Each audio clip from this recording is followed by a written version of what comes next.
Hey, what's going on, guys? It's Syrian here, and I'm bringing you some more Black Ops 4 TDM. Today I got a game for you on firing range, where I was using the good old Demon.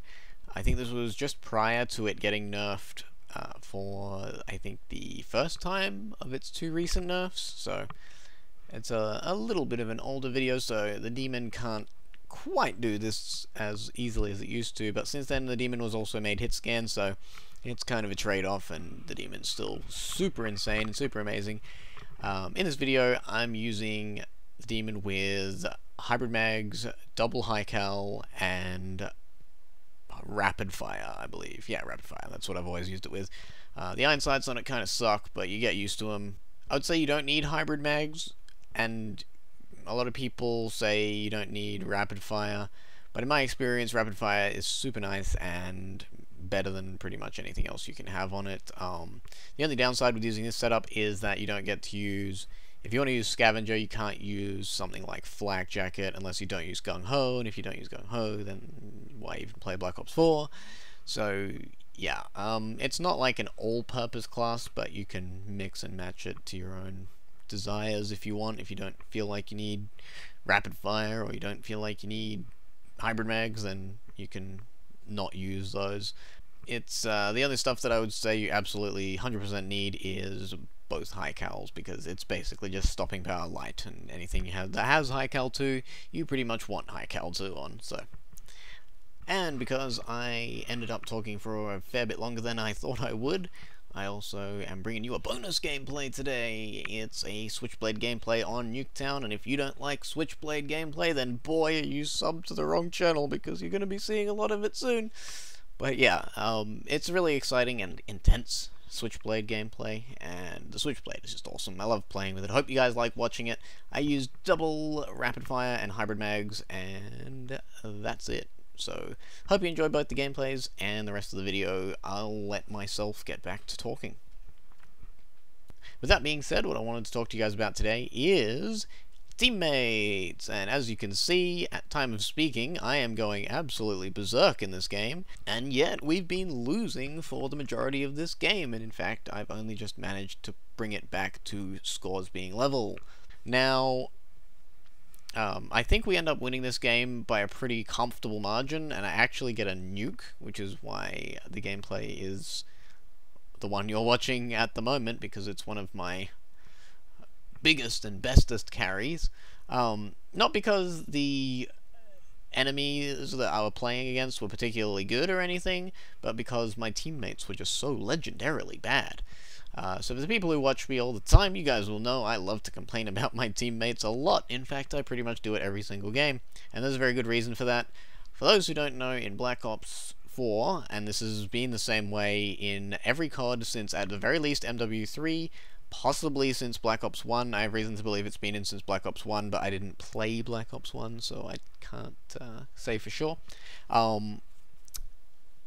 In Modern COD, basically, the matchmaking works like this. It assembles the lobby from wherever, and then it looks at the people in the lobby and it goes, okay, well, let's try to even out the teams based on their stats. So the people with good KD score per minute will go, you know, it's not going to stack one team with all the good players. So if you are far better than average and you have far better than average stats to reflect that, guess what? You're going to get lumped with usually the bottom 5 of the lobby and play against the best of the rest. And to illustrate this point, I'm actually going to pop a picture up on screen. It's a picture made by my good friend Tasty Brew, who is a gigantic Maori man from New Zealand, who is also a good friend of mine and someone I play Call of Duty pretty regularly with, and someone who is well and truly acquainted with this phenomenon. Now, there are exceptions to this. There's the odd occasion where the matchmaking will just kind of gimp out and put two exceptional players on the same team, seemingly for no reason, but that is very rare in my experience, and almost unheard of in my Black Ops 4 time. I don't think I've actually ever seen it in this game. I used to see it a bit in Black Ops 2. It'd sometimes put me on the same team as another really good player, even though we both had really good stats. But that, even in Black Ops 2, that was incredibly rare. So that's how the matchmaking works, and that's why I get so mad at my teammates all the time. Even when I'm playing with another player, usually that just means the 4 people we get on our team are even worse. So why is it so frustrating and annoying and infuriating and so difficult, most of all, to carry bad teammates in Call of Duty?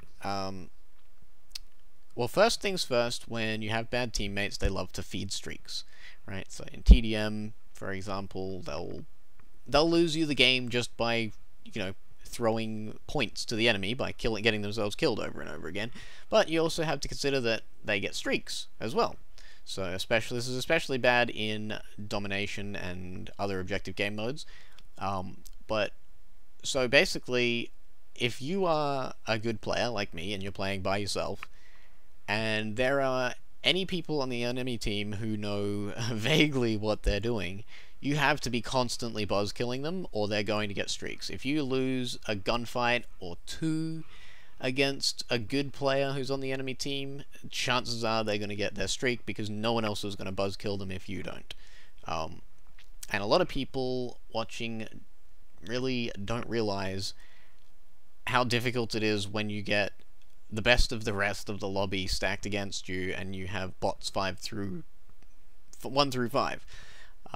Part of it is the streaks that the enemies get, but the other and most crucial part of it is the fact that when you have no team, you have no map presence, and you have no map control. At the end of this game, you'll probably see that my teammates didn't actually end up doing that badly. Why is that? Why did they start off doing so horribly and then end up doing okay? Well, quite apart from the fact that in Black Ops 4 you get a free kill listed on your thing if you so much as sneeze on someone, there's also the all-important map control factor. And the fact of the matter is that if you are getting completely destroyed, chances are the enemy has map control and you don't. So, by map control, I mean, when you're on a bad team, the enemy team basically has the liberty to go wherever they want, do whatever they want on the map, and nobody except you is going to stop them doing it. Your teammates aren't going to watch sight lines, they're not going to watch your back. If someone flanks, there's not going to be anyone there to intercept them, and if they do, they're just going to get mowed down, that sort of thing. It is incredibly difficult to play without map control, and it is very easy to lose map control in games like this because, well, basically map control usually depends on who has the power positions in the middle of the map. And once you lose the power positions in the middle of modern Call of Duty maps, it's very difficult to retake them. And if you don't have the teammates to do it, and the enemy team plays in a certain way, you just ain't doing it, and it ain't happening. So, basically, between those two reasons, that's why carrying is so difficult in Call of Duty. And the other thing to consider is the fact that when these teammates are on the team of someone who is really good and who is constantly giving them streak support and map control, aka me, they look all the better for it and they perform all the better for it, because it's much easier to kill people when you have map control, and obviously, just like I just said, the same applies in reverse. It's also much easier to kill people when they're distracted by streaks in the air, and when you have constant UAV. So that's why in a lot of the games I post where, like this one, where I have some insane carry, you can look at the teammate scores and see that they didn't actually do that badly. Now the thing about that is, if you take me out of the equation, if I had left that lobby at the start of the game and nobody else had joined in my place, how do you think that game would have gone? That game would have ended like 15 to 100. And that's being generous. Because basically, the team only got kills and only looked okay because I was there dragging them up with me with my inhuman strength. But, humble and blessed commentary here, by the way, guys. Just saying. But, yeah, that's about all I wanted to talk about, guys. I kind of wish I had more of a gameplay. I kind of wish the game had gone for a little longer so I could talk about it some more, but I think I've said all that need be said. I just wanted to kind of get that off my chest because I have had a fair few people in recent times, first of all, tell me they don't understand how the CoD matchmaking works, and secondly, people who come at me with the old, my teammates are this bad every game.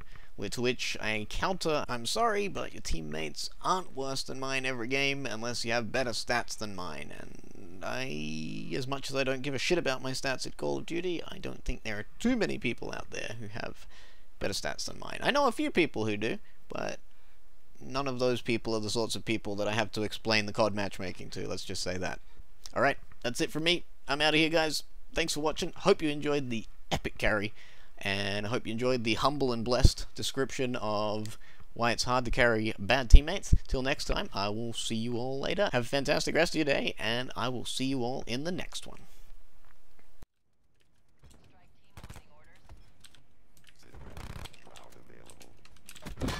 Get him, strike team.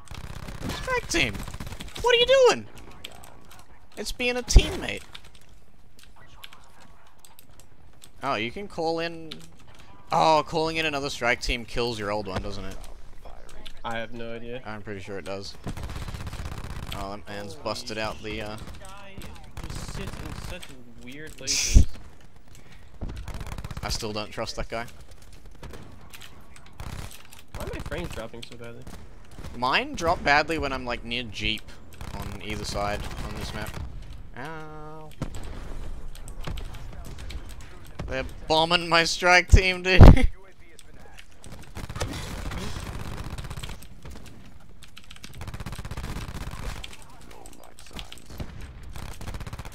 I swear the switchblade, like, only regs when it wants to.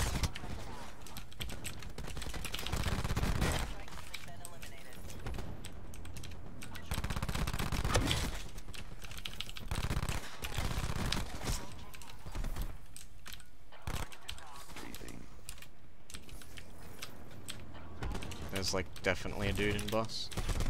No, and there's a dude behind me with a paladin. And he doesn't even point at me. Sad. Rip nuke. Oh, rip. I got fucking spawned behind by some fucking mongoloid with a paladin.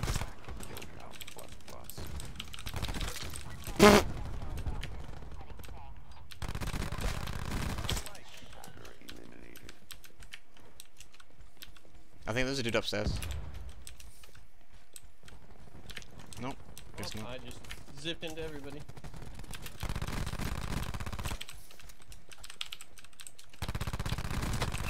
Hostile neutralized.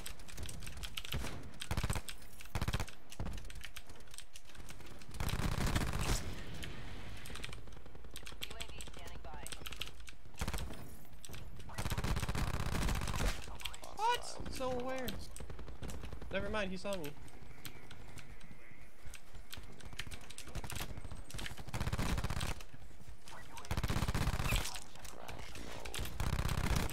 Ah, the paladin!